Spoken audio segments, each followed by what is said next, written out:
Do you work with Gaslighting Gabe? Gaslighting Gabe has identified that controlling the official record of what happened is more powerful than what actually happened. He rewrites commitments in real time, revises meeting notes after the fact, and has cultivated a reputation for calm, reasonable communication. Leadership finds him measured. His colleagues find their own recollections increasingly unreliable. This is not a coincidence. This is the product. What did he recently do? Well, the latest incident is that he attended a project alignment meeting during which commitments were made in front of 4 witnesses. He subsequently denied the meeting occurred. When presented with calendar evidence, he denied the commitments. When presented with written notes, he suggested they were misinterpreted. When presented with a recording, he questioned whether recording meetings reflected the workplace culture he wanted to promote. No resolution was reached. 3 employees are now in therapy. Employee received a you should document everything, timestamp your notes, CC your manager on all correspondence, do not rely on verbal agreements, do not accept meeting summaries written by Gabe, do not trust him. Where am I reading this from? This is the Kickstarter campaign for Haisa Silva and her upcoming game, How to Outsmart Your Toxic Boss. This is a game that's going to have scenarios from real life, signs to look for, and how to handle it. And Haisa has legally outsmarted her toxic boss before.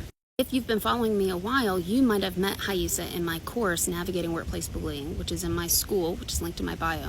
Module 2, I did with Haisa, which is on documentation, how to do it, because Haisa is the best that I have met at this. If you have outsmarted your toxic boss legally in the United States, you know what you're doing, because bullying is not illegal in the United States. She channeled her energy and maybe some rage into developing this game, which she has had reviewed by employment lawyers, by industrial organizational psychologists, that's what I am, I believe also human resources. So the recommendations she makes are very much evidence-based. And I always love people who they don't just have their own experience, they've sought other people's experience as well. She's doing her Kickstarter campaign now. So you can go to outsmartyourtoxicboss.com. She's not asking for your money. She's just asking you to join the list to help promote the product so that people know to take this seriously and that she's not playing and to spread the word. Well, she is playing, but she's playing with this. And she's so brilliant that this marketing campaign that she is doing by herself is also a game. So the more of us who join this list, which I've been on the list for over a year, I can't wait to play this game. I work for myself. I am my own boss, and I still can't wait to play this game. I think it'll be very cathartic, and I can't wait to play it with my clients. Again, I know she's done her research. I know she knows power constructs and the legalities that go into this. She's an openly neurodivergent woman who says her pattern recognition helps her do this. So, I'm all about supporting neurodivergent queens. She has made the Kickstarter a game in itself, where the more of us who join, the more we get sneak peeks into the types of bullies that she's covering in this game and how to handle them. So Gaslighting Gabe was the first one when we hit the first mark. And so when we get the next 500, then we get to know who the catastrophizing villain is. So I really want to see this. So if you could go to her website, I'll link her profile in this video. And if you're seeing this on YT, I'll put the link itself. TikTok doesn't let people do that. But go add.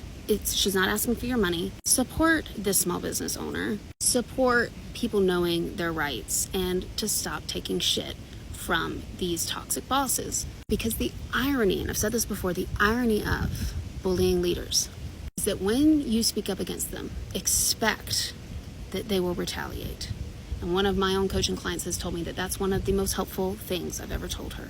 Expect they're going to retaliate.